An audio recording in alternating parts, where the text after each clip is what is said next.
नमस्कार, आप देख रहे हैं न्यूज 18 बिहार झारखंड का डिजिटल प्लेटफॉर्म। मैं हूं शुभे मिश्रा आपके साथ। और देखिए, बिहार में विधानसभा चुनाव में अब ज्यादा दिन शेष नहीं रह गए हैं। लगभग 8 से 9 महीने के भीतर बिहार में विधानसभा के चुनाव होने हैं और इसी विधानसभा चुनाव के कुछ महीने पहले बिहार में आज मंत्रिमंडल का विस्तार हुआ। शाम में 4 बजे तमाम मंत्रियों ने शपथ ली है। कैबिनेट विस्तार में बीजेपी के 7 विधायक मंत्रिमंडल में शामिल हो गए हैं, यानी कि इस मंत्रिमंडल विस्तार में जेडीयू का एक भी विधायक मंत्री नहीं बनने जा रहा है। ताजा विस्तार में जातीय समीकरण का खास असर देखा जा रहा है। जो 7 विधायक मंत्री बनेंगे उसमें से 3 पिछड़ी, 2 अति पिछड़ी और 2 स्वर्ण मंत्री हैं। और आपको बता दें कि मंत्री बनने वाले विधायकों में दरभंगा से बीजेपी विधायक वैश्य जाति के संजय सरावगी को मंत्री बनाया जा रहा है।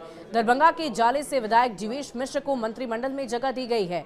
नए मंत्रियों में कृष्ण कुमार बंटू, कुर्मी जाति से मोतीलाल प्रसाद, तेली जाति के राजू सिंह, राजपूत समुदाय से विजय कुमार मंडल, केवट समुदाय से सुनील कुमार, कुशवाहा जाति से आते हैं। और सवाल है कि चुनाव के ऐन पहले नीतीश सरकार के मंत्रिमंडल को विस्तार करने की आखिर क्या जरूरत पड़ गई? इतने कम वक्त के लिए इन लोगों को मंत्री पद देना, आखिर ऐसी क्या वजह रही कि तुरंत ही बिहार में मंत्रिमंडल का विस्तार हो गया?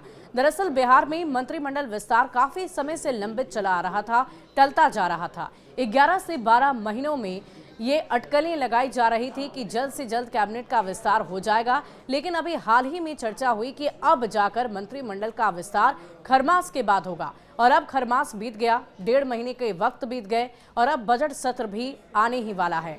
ये मौजूदा सरकार के लिए सबसे बड़ा सत्र होगा और इसके बाद सरकार के लिए ऐसा सत्र और कोई भी नहीं होने वाला है, क्योंकि अक्टूबर और नवंबर में चुनाव होने हैं। तो आपको बता दें कि बिहार का बजट सत्र 28 फरवरी से शुरू हो रहा है और इस बजट सत्र में सरकार पूरे दमखम के साथ जाना चाहती है और एकजुटता अपनी प्रदर्शित करना चाहती है। और इसीलिए सरकार में ये धारणा है कि अगर मंत्रिमंडल विस्तार में देरी होती तो मंत्रियों को काम करने का समय ही नहीं मिल पाएगा। इसीलिए सरकार इन 7 से 8 महीनों का इस्तेमाल कर नए मंत्रियों को काम करने के लिए देना चाहती है।